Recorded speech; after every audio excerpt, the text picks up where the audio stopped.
primer lugar, muchas gracias por estar aquí. Tenemos la suerte de tener ahí al doctor Víctor Moreno. Y bueno, todos los que estamos en el campo no hace falta mucha presentación porque es conocido por múltiples, digamos, trabajos y trayectoria que posee. Pues es, digamos, profesor de medicina preventiva y también es, digamos, director del programa de prevención y control de cáncer del MIDET de Barcelona. Tiene, digamos, alta proyección en genética y en epigenética. En oncología, especialmente a cáncer de colon. Y bueno, el grupo al cual dirige es uno de los grupos, yo creo, de informática del sector de mayor proyección y de interés, muy asociado, digamos, a bioinformática, a las ómicas y sobre todo también a la integración, ¿no? Que es el gran paso siguiente que hay que realizar. Y bueno, pues nada, un placer enorme y que disfrutéis. Pues muchas gracias. Bueno, vais a ver que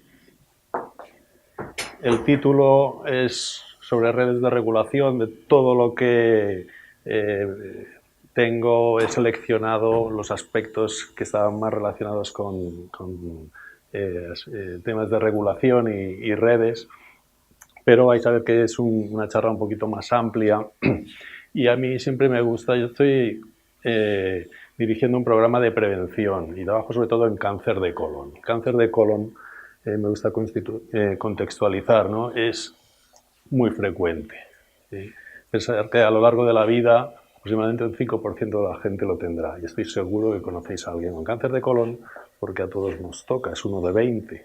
Entonces, si no te toca directamente, tienes un familiar, un tío, un amigo. Es muy frecuente, afecta por igual, casi un poquito más a hombres que mujeres, y por suerte la mortalidad pues va disminuyendo, está estancada. En esta línea gris son las líneas de mortalidad. En muchos países ya está disminuyendo, pero los nuevos casos siguen aumentando porque envejece la población y porque los factores de riesgo pues siguen actuando. Se conoce bastante de la epidemiología de cáncer de colon.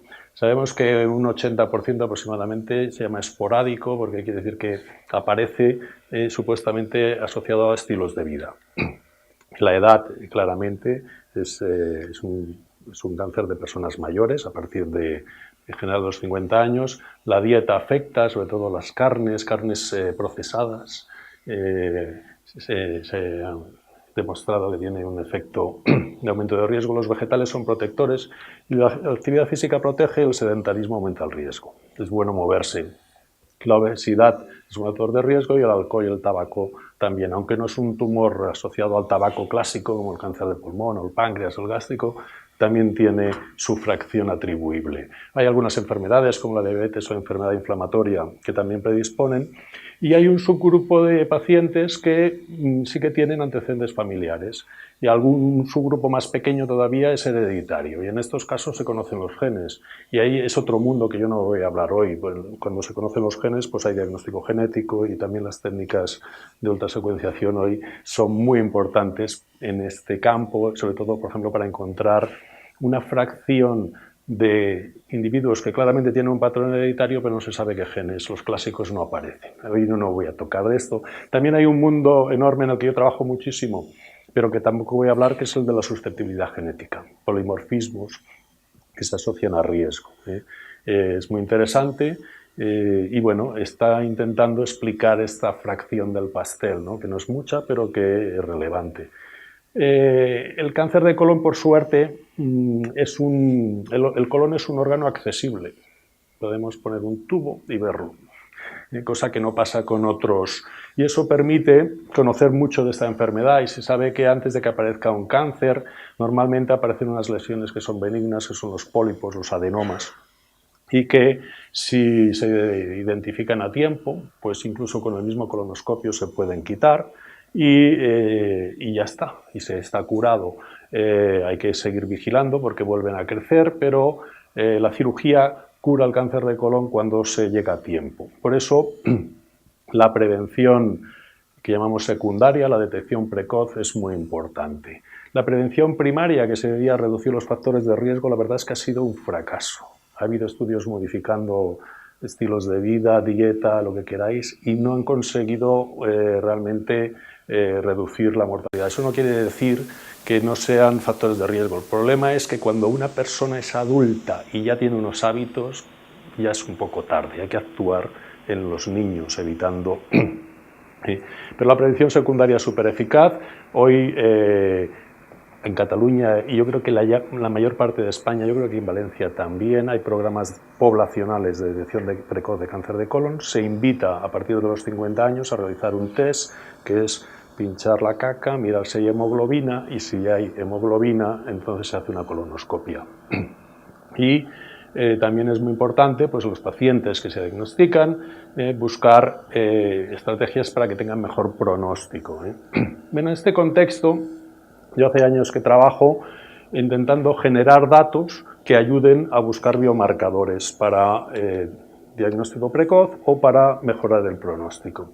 Y en eso pues monté un estudio que llamé Colonomics, buscamos un dominio, colonomics.org, podéis ver esta web, y lo pongo sobre todo porque aquí están los datos por si queréis hacer análisis.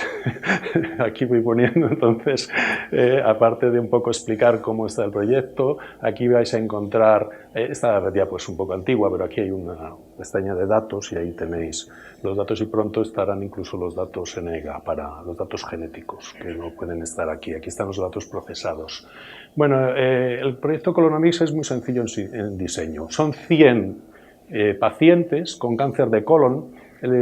Se habla de cáncer colorectal porque es colon y recto, pero el recto es un tumor un poco diferente, sobre todo a nivel clínico. Se trata con radioterapia, el cirujano afecta mucho en cómo sobreviven los pacientes. Entonces pensábamos, mejor vamos a estudiar el colon, que es más sencillo. Buscamos estadio 2, que son tumores que son invasivos, pero no han llegado a los ganglios, o sea, están solo en el colon, ¿vale? Y es lo que distingue el estadio 2 del estadio 3, es que el tumor ya está en los ganglios linfáticos, entonces ya hay peor pronóstico. Estos en principio tienen buen pronóstico, pero un 20% siguen haciendo una metástasis después.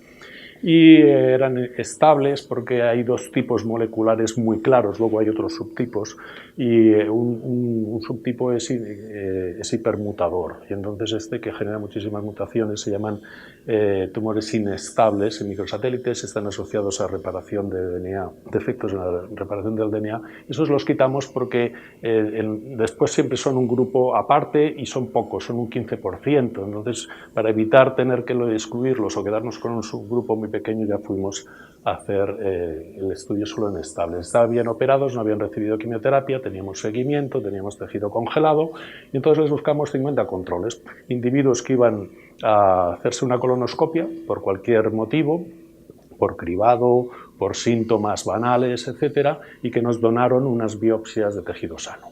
Y entonces ahí extraímos de los tumores la mucosa normal y el tumor, y a partir de las mucosas normales RNA, DNA, y hemos analizado todo lo que hemos podido con los dineros que hemos conseguido. Hemos analizado SNPs, a partir de los SNPs también se pueden estimar copy number, hemos hecho arrays de metilación, en RNA, pues expresión y microRNAs. Y últimamente también hemos secuenciado 42 tumores, no teníamos dinero para todos.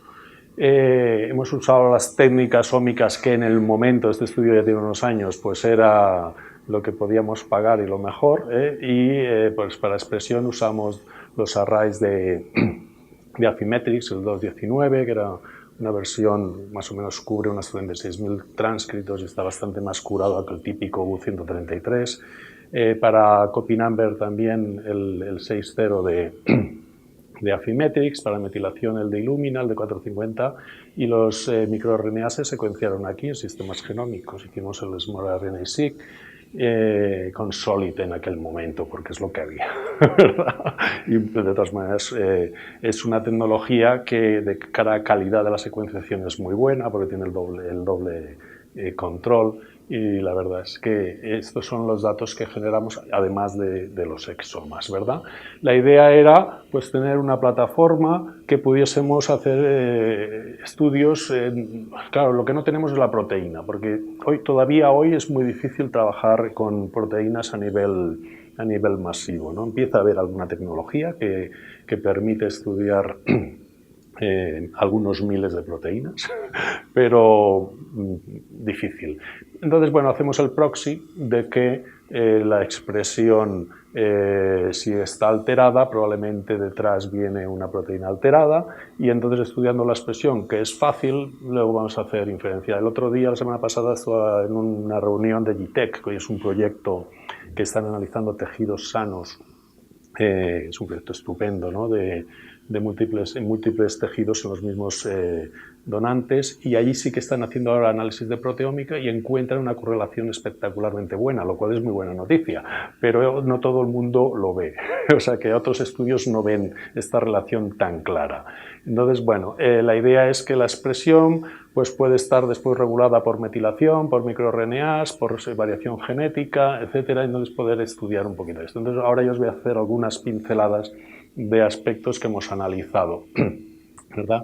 La idea es que, bueno, la tecnología actual genera muchísimos datos difíciles de trabajar si no se buscan un poco herramientas algo más hábiles que el ir uno a uno, ¿no? Entonces, bueno, pues las redes, el análisis de redes es una tecnología que de momento está dando algún fruto, ¿no?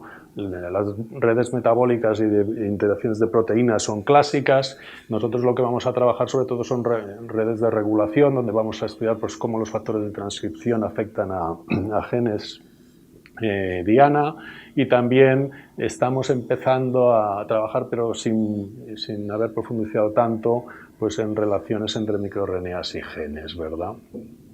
Os voy a explicar un poco también cómo van saliendo los datos. Los datos de expresión, esto es un análisis PCA que seguramente conocéis, ¿no? Componentes principales, donde capturas la máxima variabilidad, y el primer componente y el segundo muchas veces ya separa si hay grupos en los datos.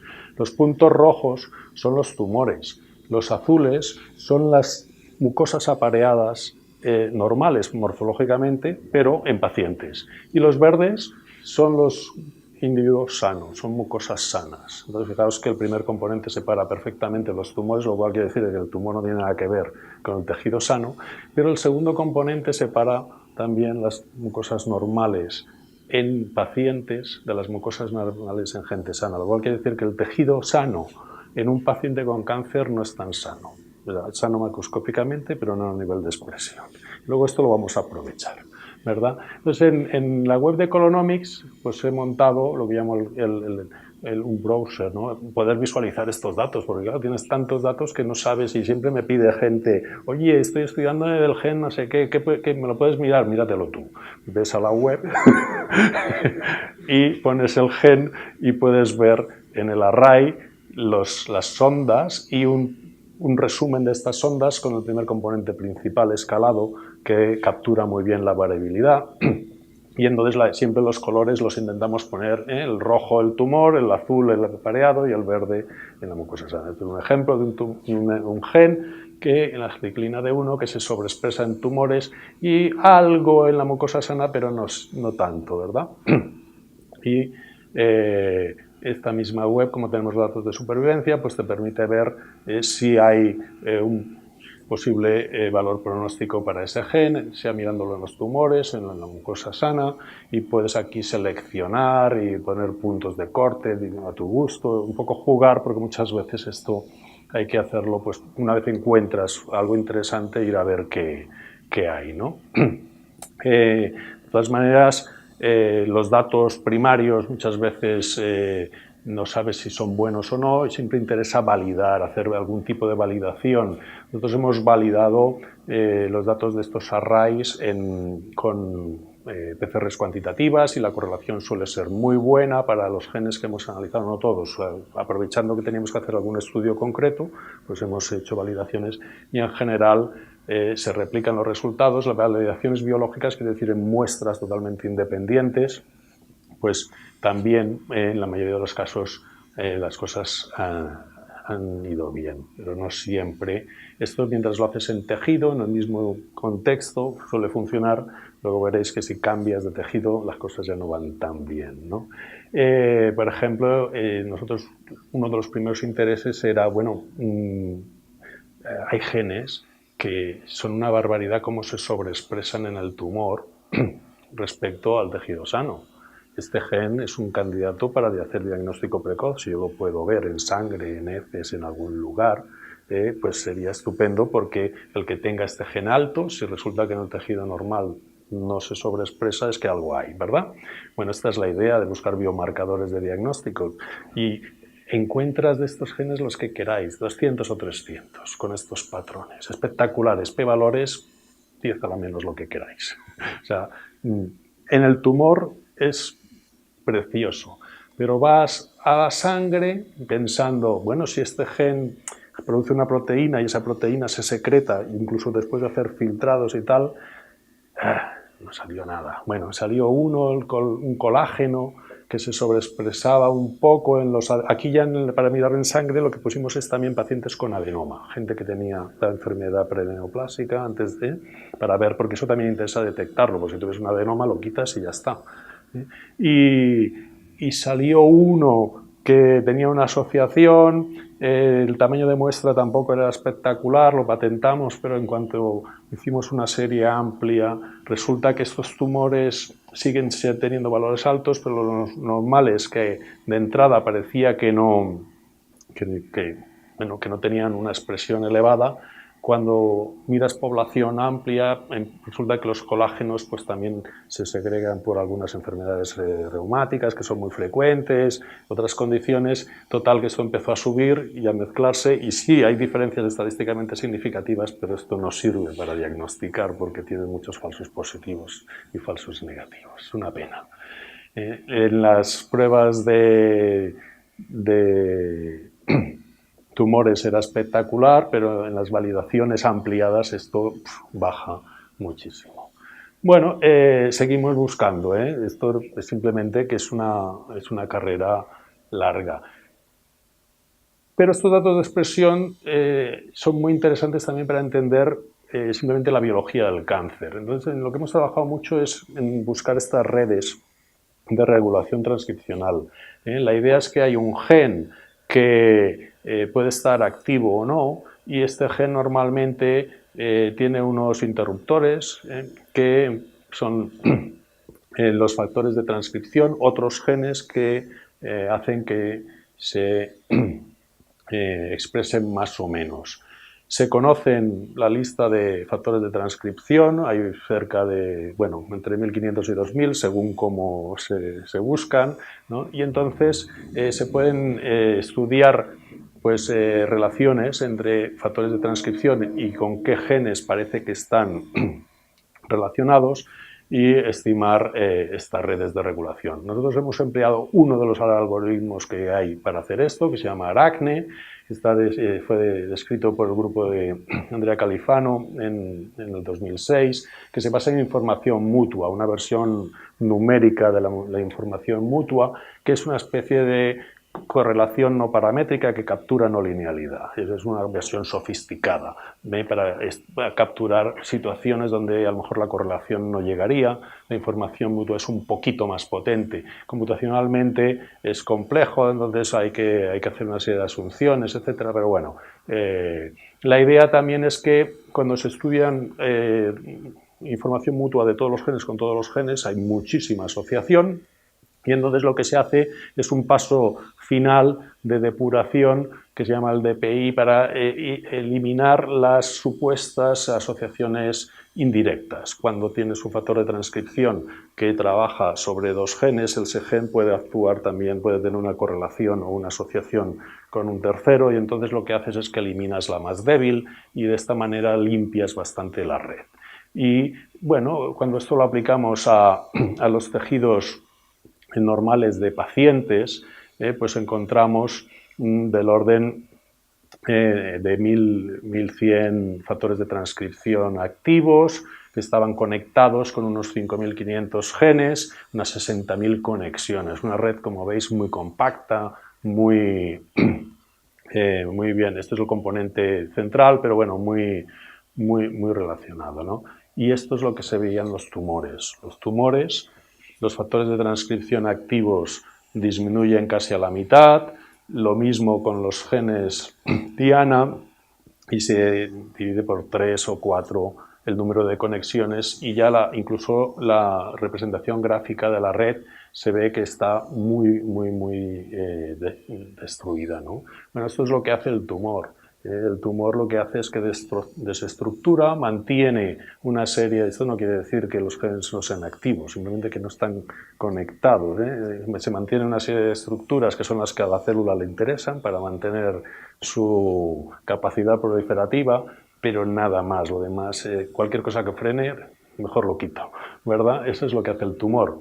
Y entonces, bueno, cualquier índice que se mide en estas redes, pues se ve que en los tumores disminuye el diámetro,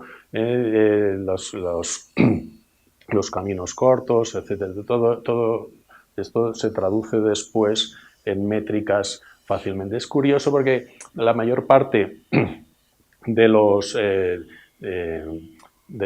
genes son comunes, pero en el tejido normal, pero aparecen de vez en cuando en los tumores, sobre todo a nivel de conexiones, también cosas nuevas. El tumor no solo destruye relación, sino a veces crea algunas que son como específicas para darle capacidad, ¿no? Y entonces esto es lo que estuvimos estudiando un poco más en detalle, ¿no? Aquellos factores de transcripción que aumentaban las conectividades y otros que disminuían.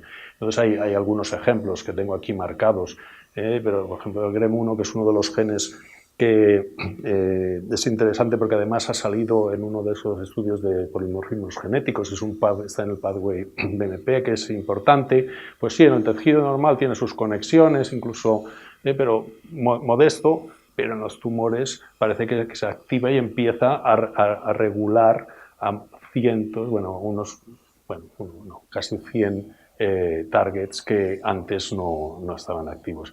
Y otras veces pasa lo contrario, ¿no? Genes que están muy activos en el tumor se hacen casi transparentes, ¿no? Y esto, bueno, pues viene en forma de correlaciones típicas que se ven entre un factor de transcripción y un target en el tejido normal, que suelen estar muy claramente correlacionadas, en el tumor se pierden. Estos ejemplos concretos de esa red, donde se ven las pérdidas de asociación entre en el tumor respecto al normal. Nosotros de entrada pensamos, esto seguramente es copy number, los tumores tienen muchas alteraciones estructurales, pierden cromosomas, aquí lo que está pasando es que muchos genes están silenciados, y no es así, los valores de expresión promedio se mantienen, lo que se pierde es la correlación, porque las diferencias de información mutua entre los normales y tumores son bastante constantes y tampoco hay diferencias enormes en factores en niveles de expresión. La expresión promedio más o menos se mantiene. Lo que ocurre es que los genes pierden esta capacidad de responder. Se expresan un poco aleatoriamente, es curioso. Aquí puede haber también un poquito, también os digo, artefacto técnico. Cuando analizáis microarrays o datos de RNA-seq, normalizamos, ¿verdad? Y la normalización de alguna manera fuerza cierta igualdad. Yo siempre sospecho que aquí un poquito puede ser artificial. Pero claro, de hecho, esta misma gráfica nosotros la hicimos antes de normalizar y salía lo mismo. Claro, no sabes si en el laboratorio también te han puesto algún tipo de, una cantidad de equimolar de RNA y por lo tanto, no. Vale, pero ahí está. El caso es que, sobre todo, lo que se pierde claramente es la regulación. También en la web tenemos una aplicación que esta habrá que actualizar porque creo que se basa en Flash y ya los browsers no funcionan. Tenemos que cambiar, tengo que buscar a alguien que me lo reprograme en JavaScript, pero se pueden buscar los genes y entonces interrogar la red de regulación. Los ficheros Cytoscape creo que también los tengo y se pueden descargar, entonces los puedes mirar con detalle, ¿verdad? Una aplicación un poquito más sofisticada fue un estudio intentando atacar este tema interesante. Os he dicho, la expresión en las mucosas de pacientes es diferente de la expresión en los tejidos de de gente sana. Tejido sano, además, fijaos que compacto, todo es igualito. En los tumores hay variabilidad. Hay unos tumores que se parecen mucho al tejido sano, la mucosa normal, pero hay otros que son realmente diferentes. Y esto va porque hay genes que, respecto al verde, que sería la mucosa sana, pues hay diferencias también en la mucosa del paciente. A veces esta expresión sigue un paralelo al tumor, a veces hay una tendencia, pero curiosamente hay situaciones que no siguen y no son infrecuentes, donde veis lo que ocurre es que es la mucosa de un paciente sana de un paciente que es diferente de la mucosa de una persona sana, pero también del tumor, por sobreexpresión solo en estas mucosas o por infraexpresión, más frecuente sobreexpresión. Y esto es lo que genera estas diferencias. Entonces quisimos estudiar un poco en detalle a ver qué había aquí detrás, por qué pasa esto. Entonces la idea venía de decir, aquí seguramente lo que está ocurriendo es una regulación, seguro que el tumor lo que está haciendo es secretando factores que hacen que en la mucosa cercana del mismo pues aparezcan cambios de expresión que no se ven en el tejido sano de una persona. Entonces lo que hicimos es buscar genes diferencialmente expresados entre estas dos condiciones y a partir de ahí construir redes. Las subredes de los genes diferencialmente expresados son más pequeñas, son mucosas sanas, por lo tanto siguen teniendo un componente muy bien conectado comparados con el tumor. Lo que pensamos es que algunos de estos genes son los que están haciendo que haya unas diferencias porque en la mucosa adyacente normal, o sea, de pacientes, tiene muchos más nodos y más conexiones que la mucosa, digamos, de una persona sana. Y entonces, bueno, pues buscamos de una manera ya dirigida, pensando que podría haber esta comunicación, este crosstalk entre el tumor y el tejido normal adyacente, pues genes que el tumor los secrete y que tuviesen un receptor en la membrana. Y al revés, ¿no? Que estuviesen secretados en el normal y tuviesen receptores en el tumor. Y entonces, construyendo la subred de genes que cumplían estas condiciones, buscando en bases de datos de proteínas que se secretaran y los receptores, pues se construyó esta red mucho más pequeña, pero que, mirándola en detalle, pues sí que identificaba algunos candidatos interesantes. Esto, bueno, pues los biólogos que entienden muy bien de cómo funcionan estas posibles relaciones, encontraron una serie de genes que en el tejido tumoral probablemente salía, digamos, había un ciclo, ¿no?, de una comunicación y que podía hacer que la mucosa sana sobreexpresase por comunicación con el tumor. Y que expresase, pues resultase en esta sobreexpresión en la mucosa sana gracias a la sobreexpresión en el tumor de algunas proteínas. Bueno, esto, alguna de las hipótesis se fue a mirar en tejido con inmunohistoquímicas y se validó. Sigue siendo un trabajo muy exploratorio y descriptivo, pero es interesante y sí que lo que vimos es que cuesta mucho porque hay muchas relaciones y a veces identificar alguna de estas que tenga un potencial de luego poder ser validado no es tan sencillo. Voy a pasar ahora un poco a microRNAs, que es otro mundo también muy interesante. Sabéis que son moléculas pequeñas que están codificadas por unas secuencias que después al expresarse se pliegan, se tienen que madurar, se cortan y entonces una vez son maduros, pues tienen diversos mecanismos de acción postulados. Por un lado se pueden unir a la cola de otros RNAs mensajeros y hacer que o bien se degraden o que no se lleguen a traducir. El caso es que los microRNAs en cáncer de colon pues, se han implicado en todos los procesos de carcinogénesis, algunos actúan en etapas muy iniciales, la formación del adenoma, otros se han asociado al crecimiento de los adenomas y algunos a la parte de invasión, la capacidad de metastatizar y a invadir los ganglios y después otros tejidos. Es curioso porque la distribución de los microRNAs, también en el análisis de componentes principales, separa bastante bien el primer componente, los tumores, de los tejidos normales, pero ya no hay tanta diferencia entre los tejidos normales de un paciente con los de una persona sana. Sí que hay un poquito más de variabilidad, curiosamente se van, pero realmente no es tan espectacular como había en la expresión, lo cual quiere decir que tienen mecanismos de regulación probablemente diferentes, ¿verdad? Y bastante desconocidos todavía cómo funciona esto. El caso es que si tienes una buena colección de microRNAs, puedes separar bastante bien qué casos son tumores de qué casos son, si lo analizas, ¿no? Son tejidos sanos, tienen patrones de expresión, hay conjuntos muy amplios de microRNAs que sobreexpresan solo en los tumores o que se infraexpresan, etc.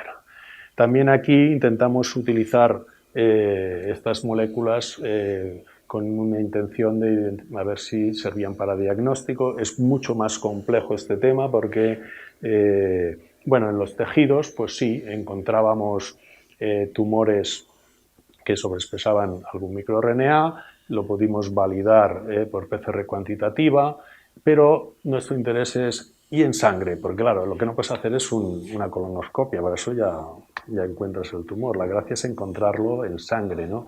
Pues cuando hemos ido a sangre ha sido un desastre. Muchas veces como aquí, algo que en el tumor se sobreexpresa, en sangre lo encuentras con valores más bajos que en el tejido. O sea, claro, los microRNAs también son moléculas muy pequeñas, pueden estar producidas por todos los tejidos, sangre captura todo lo que hay, luego circulan a veces encapsulados en exosomas. Nosotros en aquel momento no habíamos recogido las sangres para poder separar los exosomas, por lo tanto esto es sangre total. Y sí que puedes encontrar pues colecciones de microRNAs que parezca que se paran muy bien en el tejido, pero cuando lo aplicas en sangre, incluso en algún caso, áreas bajo la curva por debajo de 0,5, o sea que predecimos en sentido contrario. O sea, un desastre, no te digo nada. El resultado negativo. Para pronóstico es un poquito mejor, como ahí miras el tejido, pues ya no tienes que cambiar, el salto de sangre al tejido es dramático, o sea, no tiene nada que ver, es un problema, hay que hacer un discovery en sangre, si quieres, esa es la lección que hemos aprendido, ¿no? Si buscas biomarcadores en sangre, analiza la sangre de entrada, si no, no sirve ahorrarte un paso, sirve para otras cosas, pero no para encontrar biomarcadores. Pero para pronóstico sí que puedes analizar el tumor, porque puedes ir a mirar, porque el paciente le han hecho una biopsia para ver que es cáncer y entonces ahí puedes hacer una extracción, analizar y entonces ahí hay bastantes microRNAs que tienen valor pronóstico y algunos clásicos, hace mucho que se conocen, el MIR21, 126, el 16, y bueno, estos sí que se han podido validar también bien por PCRs cuantitativas y lo que hicimos es un estudio en una serie de estadio 2 y otra de estadio 3 y algunos de ellos sí que vimos que tenían un valor en estadio 2, curiosamente no sabemos por qué en estadio 3 no hemos encontrado nada. Estadio 3 es una fase más avanzada, yo no sé, no debería haber tantísimas diferencias entre el 2 y el 3, pero no nos ha salido gran cosa.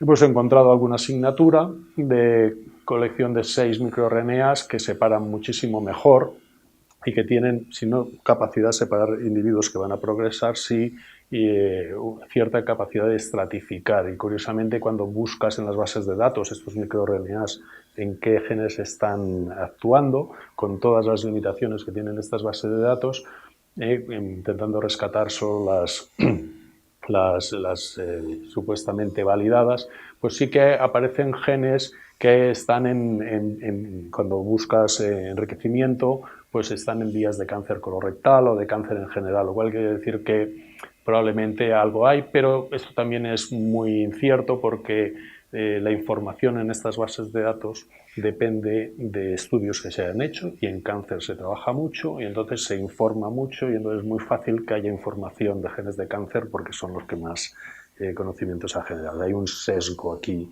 oculto, ¿verdad?, que siempre que miras encuentras porque es lo que más información hay. No necesariamente es cierto. Eso te va muy bien para hacer el paper, pero en la práctica tampoco es una cosa espectacular, ¿verdad? Esto que os presento aquí es el trabajo que estoy haciendo actualmente, que es intentar estudiar relaciones entre microRNAs y expresión mensajeros. Y hay algunos microRNAs que realmente correlacionan de una manera espectacular con la expresión de conjuntos muy amplios de genes. Muchas de estas relaciones que llaman validadas en las bases de datos no es más que esto. Son correlaciones entre la expresión de microRNA y la expresión de genes. Y esto no es nada más que asociación, no sabemos qué hay detrás. Algunos sí que sabemos qué pasa. Por ejemplo, IGF-2, Insulin Growth Factor 2, tiene en intragénico el gen del microRNA 483, y claro, la correlación es tremenda. Fijaos aquí, este es el gen a nivel de expresión, y hay un subgrupo de tumores que sobreexpresan muchísimo el Insulin Growth Factor 2. Y esto en otras series, en el Cancer Genome Atlas, también se ven. Hay un subgrupo de tumores que sobreexpresan este gen. No todos, pero un subgrupo. Claro, los que sobreexpresan este gen también sobreexpresan el microRNA que tiene dentro. Se regulan de manera común de alguna manera. Claro, esto no es muy interesante porque no necesariamente es el microRNA el que está regulando el gen, están regulados a la vez, lo cual es un buen ejemplo para decir que mucha de esta correlación es correlación, no hay nada causal, ¿vale?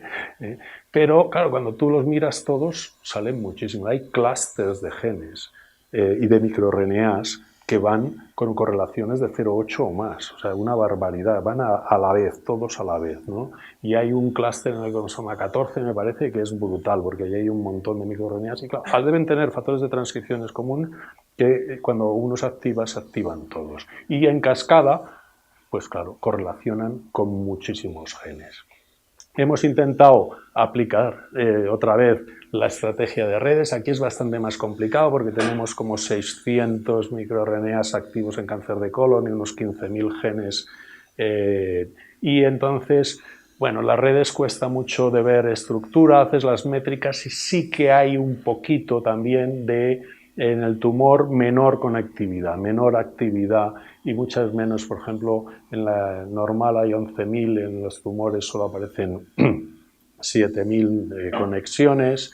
El número de microRNAs es similar, pero el número de genes activos sí que disminuye, y claramente las conexiones quedan a una tercera parte. O sea, que sí que hay algo de relación, pero tampoco hemos avanzado mucho más. Hay genes hay microRNAs que hacen ganar la función de muchos genes, y muchos genes que a la vez están regulados o asociados a muchos microRNAs, y esto de manera diferencial entre tumores y normales. Hemos estudiado también las diferencias. Esta gráfica, lo que hacemos es calculamos la diferencia entre normal y tumor para expresión y para microRNAs, para ver si los cambios de uno se asocian a los cambios de otro. Y efectivamente hay patrones, sí que hay clústeres, pero siguen siendo grupos de genes tremendos que pasas cualquier análisis de enriquecimiento y te sale todo.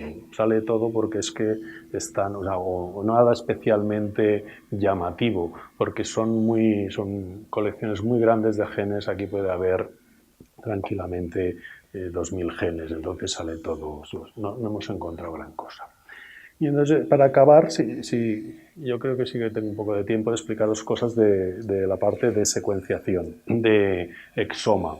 El cáncer de colon, esta es una gráfica de diferentes tumores y la proporción de mutaciones somáticas que se identifican, y veis que el cáncer de colon está en el ramo alto. Tiende a acumular bastantes mutaciones. Y hay una cola de tumores, estos de aquí arriba, que se van de 100, acumulan más de 100 mutaciones, algunos varios miles, no están Y bueno, estos son los que nosotros hemos excluido en nuestro estudio, que son los inestables, ¿vale? Son los que tienen estabilidad en microsatélites, suelen tener muchísimas mutaciones, pero aún así los estables también tienen muchas mutaciones. De hecho, nosotros analizamos 42 exomas, hicimos también la secuenciación de las mucosas sanas para poder filtrar polimorfismos y en promedio, de hecho hay del orden de 250 en variantes, pero con un potencial funcional, porque son cambios no sinónimos, pues ya se reducen entre 80 y 100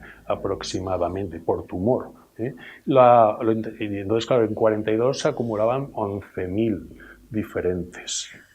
Solo había 138 que ocurriesen en más de uno. O sea, cada tumor es diferente, no tiene nada que ver con los demás.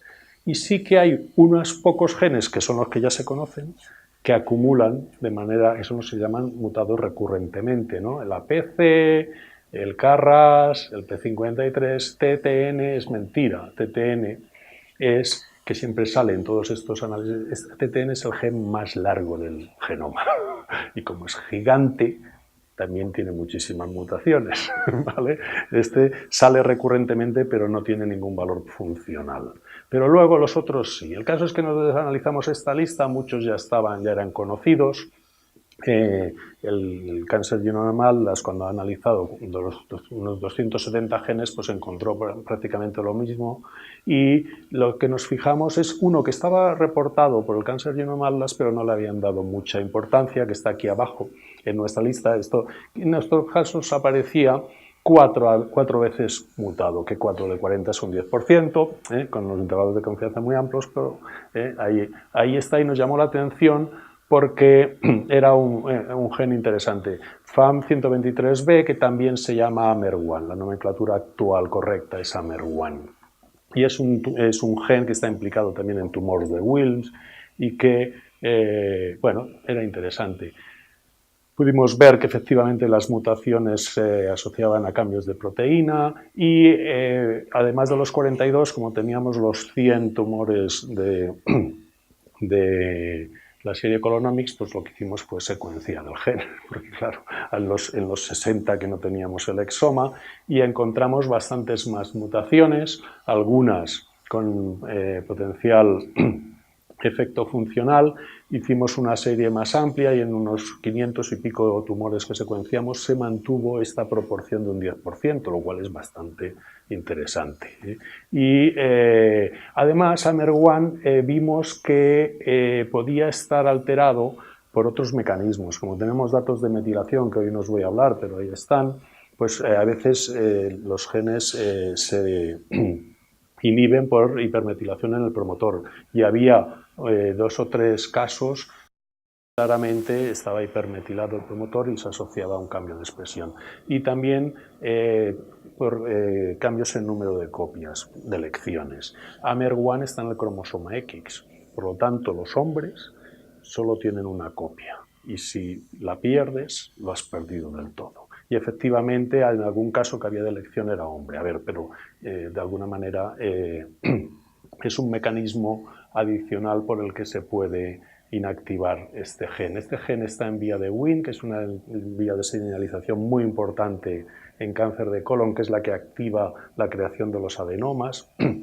Y claramente seleccionando los genes de esta vía, se veía que en aquellos que tenían una inhibición, pues acumulaban las mutaciones, los casos que estaban mutados, que habíamos encontrado con mutación, caían predominantemente aquí. No todos, pero ahí estaban. Y por último, para los más interesados en bioinformática de sistemas, estoy trabajando en colaboración con Bud Mishra, que es un bioinformático de la Universidad de Nueva York. Es un genio este hombre, y un grupo italiano que son sus discípulos, en unos algoritmos para inferir evolución tumoral, muy interesante.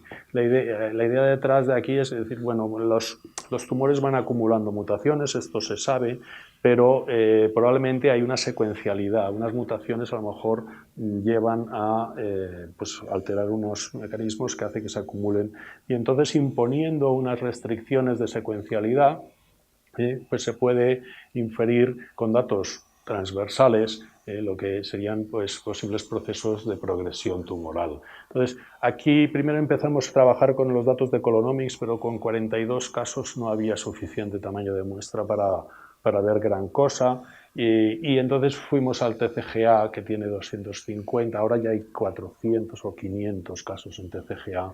No todos se han publicado, pero los datos son públicos, o sea que te los puedes descargar, los puedes analizar, y ahí en TCGA se veía lo mismo que en nuestros casos, APC, P53, KRAS, PI3K, los típicos genes de cáncer de colon son los que siempre están más mutados, y veis que estos parece que de alguna manera son los pilares del inicio del proceso, y que seguramente después de cada uno de ellos en cascada pues se dan otros eventos.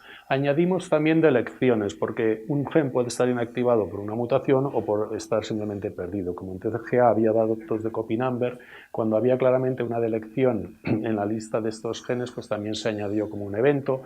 Se calcularon eventos mutuamente exclusivos, que son a veces por ejemplo, a ver si lo encuentro aquí está, KRAS y NRAS. KRAS y NRAS son dos genes de la misma familia, que de detrás tienen el mismo pathway. No hace falta, al tumor no le hace falta inactivar los dos, con uno le basta. Por lo tanto, en la práctica lo que ves son eventos exclusivos, que tienes uno o tienes el otro, porque es inútil tener los dos, consigues lo mismo. Entonces, si ya tienes los dos tocados, es un poco por azar. Y efectivamente, cuando se reconstruían estas redes de progresión, pues los nodos iniciales eran los genes más mutados, y en cascada veíamos cómo van apareciendo pues desde P53, puede estar el NRAS, ATM, los SMAD4 van más delante de KRAS. Bueno, de alguna manera las redes estas capturan lo que la biología, durante muchos años de hacer análisis de experimentos poquito a poco, pues han ido conociendo, lo cual es muy interesante, porque una técnica bioinformática que solo le alimentes con mutaciones y delecciones que capture lo que esperas, pues siempre es satisfactorio, ¿verdad? Es un trabajo interesante. En los tumores hipermutados, los inestables, curiosamente, aquí yo pensaba, aquí no va a salir nada, porque estos tumores lo que hacen es que acumulan, tienen un defecto en la maquinaria de reparación, y por lo tanto lo que hacen es acumular mutaciones aleatoriamente, y vamos a ver un descontrol. Pero no, resulta que los pathways importantes siguen apareciendo, y probablemente es que el mecanismo que hay debajo sí que es un mecanismo un poco de mutar de manera aleatoriamente, pero las células se seleccionan, y entonces se seleccionan las células por las mutaciones clave, porque sigue saliendo la PC, el BRAF se conoce, el PI3 kinase, y entonces, bueno, de alguna manera reproduces la mayor parte de los genes conocidos. Y esto es todo, Un poco en conclusión, tenéis estos datos disponibles, los datos de expresión están en Geo, los cell files, y tenemos las matrices aquí en la web. Los de SNP y Copy Number, los de Copy Number están trabajados y ahora tenemos el artículo en revisión. Y si queréis los arrays de expresión, estoy en proceso de ponerlos en EGA. Como son datos genéticos hay que pedir permiso, pero estarán disponibles. Los de metilación todavía no están disponibles porque los estamos trabajando, y los de RNA lo mismo. Los datos crudos estarán en EGA, y los datos ya con los counts normalizados los encontraréis aquí, y podéis hacer también vuestros análisis si os interesa. Claro, esto yo no lo hago todo, ni mucho menos. Yo, de hecho, lo único que hago es dar instrucciones. Tengo un equipo estupendo, mucha gente. Por ejemplo, Rebecca Sand es la que ha hecho mayor parte de los análisis de expresión y de regulación del crosstalk, y David Cordero ha hecho toda la parte de las redes de Aracne. Y pues nada, cualquier pregunta que yo sepa contestar, estaré encantado.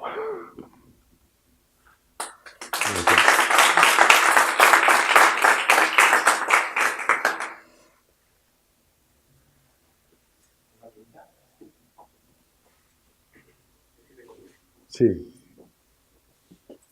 Las vías son fáciles.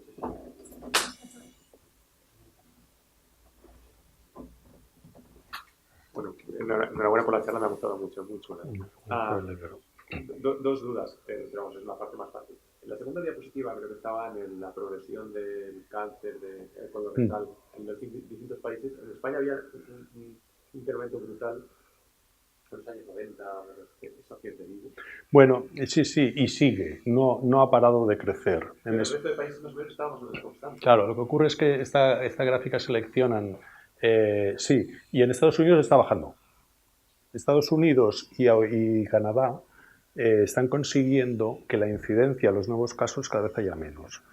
A ver, aquí hay dos cosas. Primero, en España partíamos de un valor muy bajo. Y cuando yo empecé a trabajar en cáncer de colon, pues hace unos 20 años, teníamos unos valores elevados, pero para nada, yo recuerdo que estábamos en tasas de 30 casos por 100.000, cuando en Estados Unidos estaban entre 60, 70, 80. O sea, teníamos menos de la mitad que en Estados Unidos. Claro, bueno, partes de abajo. Y una sociedad con unos hábitos de vida, pensar que una persona empieza a tener cáncer de colon a los 50 años, pero lo que recoge ahí es como el fumador, ¿no? Todo lo que ha hecho antes, ¿no? Todos los hábitos de vida. Y los hábitos de vida de las personas de 50 años hace 20 años, pues muchos estaban trabajando de manera activa en el campo, pues había mucha actividad física, había menos sedentarismo, había mucha menos obesidad y la dieta era mucho más mediterránea. Y estos son los factores clave que se conoce que aumentan el riesgo de cáncer de colon. El sedentarismo, las dietas ricas en calorías, carnes procesadas. La genética no ha cambiado, ¿eh? Lo que ha cambiado son los hábitos de vida. Y si tú partes de valores muy bajos, tienes recorrido para subir.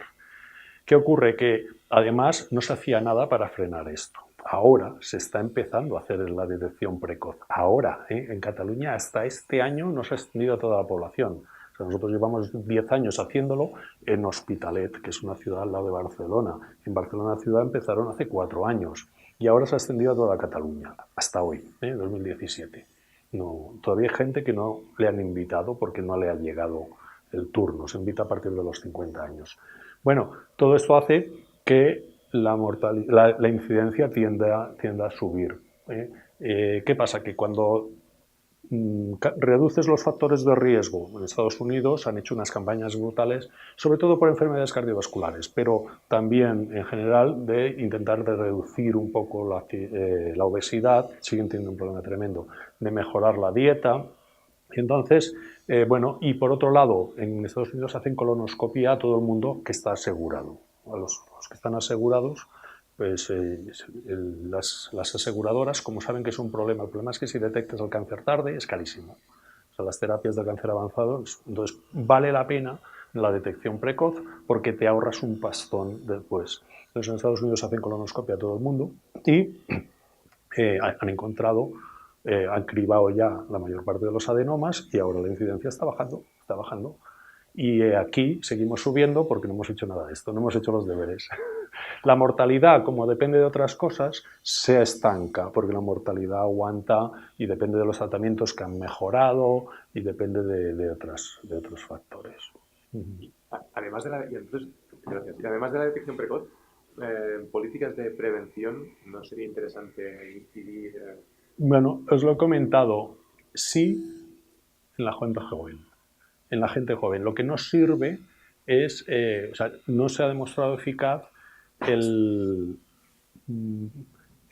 modificar los hábitos, no consigues un efecto en corto plazo de disminución. Es bueno, ¿vale? Pero no sé, aquello, es como lo de dejar de fumar. La persona que lleva fumando 30 años, si deja de fumar, su riesgo cardiovascular disminuye rápidamente. O sea, es súper eficaz y el riesgo de tener un infarto es casi inmediato, pero el riesgo de cáncer no. El riesgo de cáncer sigue ahí.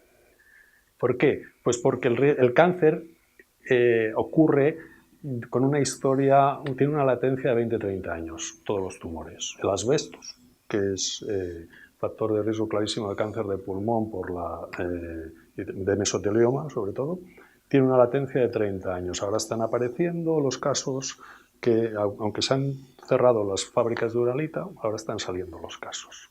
Y eso ocurre en todo. Entonces, la modificación de los hábitos de vida no consigues a corto plazo contrarrestar lo que llevas 20 años. Hay que empezar desde el principio. No quiere decir que no se haga. Hay que hacerlo incluso en los más jóvenes.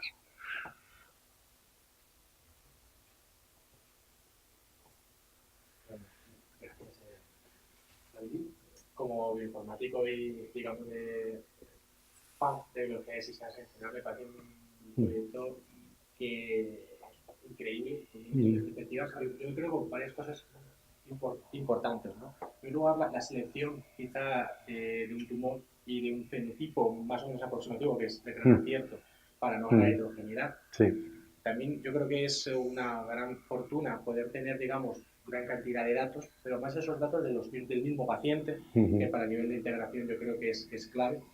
Entonces, bueno, lo hemos hablado un poco antes, pero también es un poco la problemática de las bases de datos que hay bastante poco bien cribado, bien orientado, las dificultades que has podido encontrar. Otra observación interesante también que has hablado es el salto quizá de obtener, digamos, un biomarcador interesante, digamos, en el propio tejido y pasar a sangre, la dificultad que conlleva, digamos, el tejido de sangre y el varapalo al final. Ahí, por ejemplo, me gustaría preguntarte una cosa que es, según lo que has dicho en la charla, se ha visto un poco pues, que han ido cayendo, que existe un pequeño peso uno a uno. ¿Se habéis pensado quizá hacerlo más integrativo, ¿no? Que quizá sea algo más multifactorial y utilizar diferentes marcadores, aunque tengan un peso pequeño? Sí, claro. Aquí el análisis que yo tengo en sueños es el multiomic, ¿verdad? Porque tenemos distintas capas, tenemos expresión, tenemos estas capas de regulación de esta expresión, la metilación, los microRNAs, las alteraciones genómicas, y efectivamente, al menos bueno, el ejemplo de AMER1 es un ejemplo donde se ve esto, que hay unos casos donde claramente está inactivado por una mutación, pero hay otros que es por metilación y hay otros por copy number. Y lo tienes como un ejemplo paradigmático. Y claro, esto lo hemos encontrado pues tirando del hilo por las mutaciones, y probablemente no lo hubiéramos encontrado si hubiéramos mirado metilación o lo hubiéramos mirado otras cosas. ¿Por qué? Porque siempre hay una que domina, ¿no? El problema de estas técnicas es que ¿qué te pones a validar?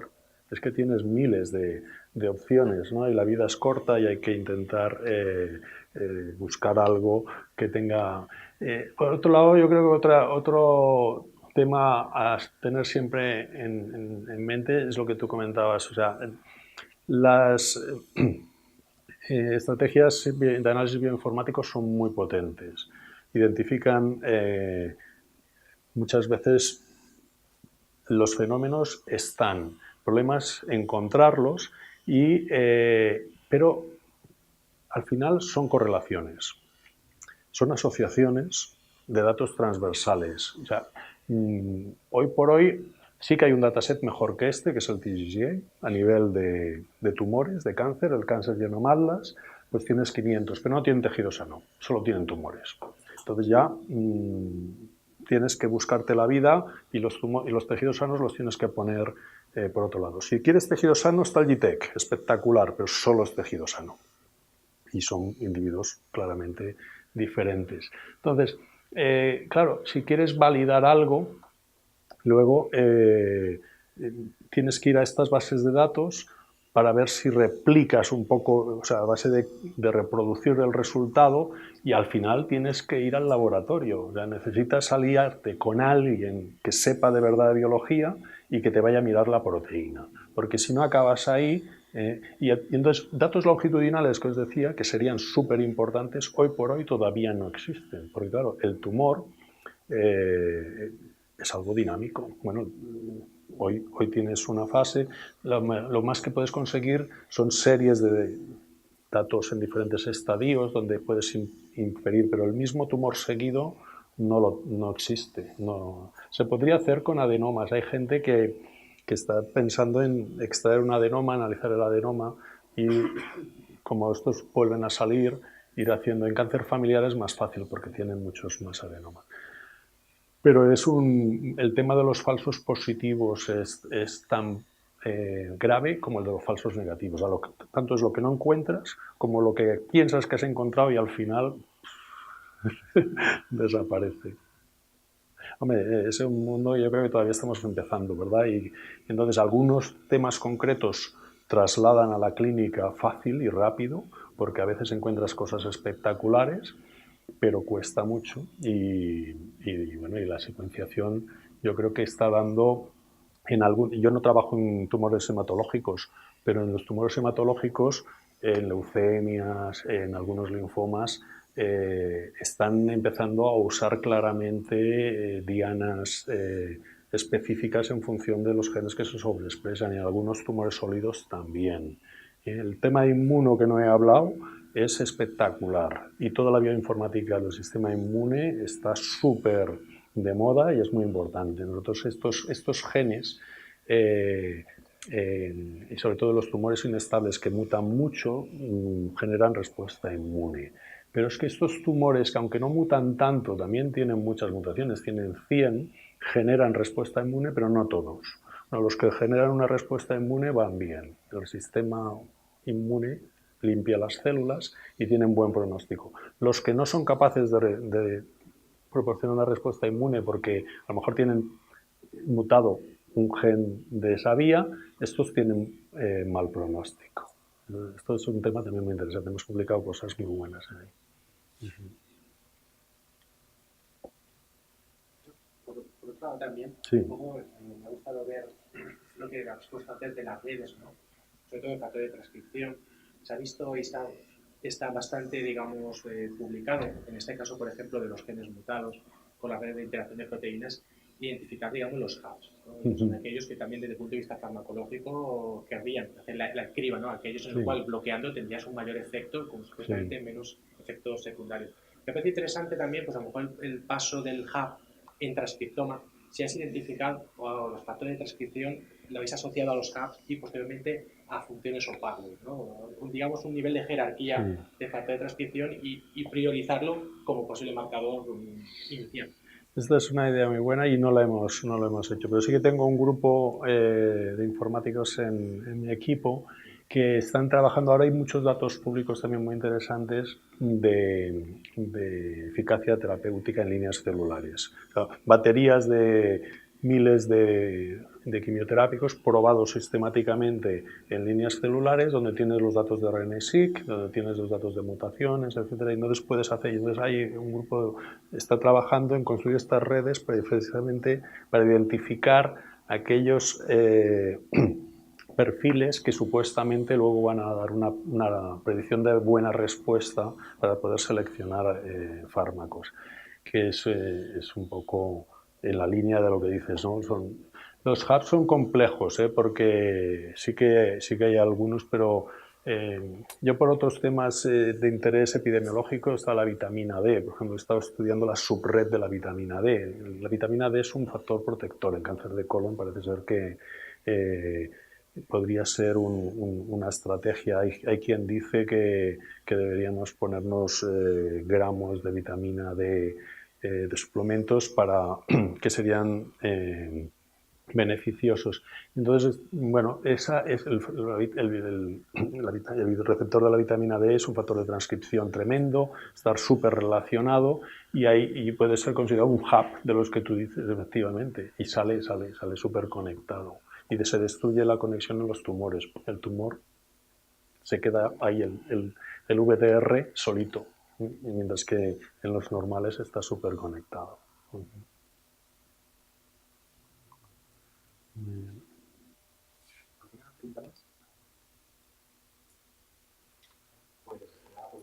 Pues encantado. Gracias.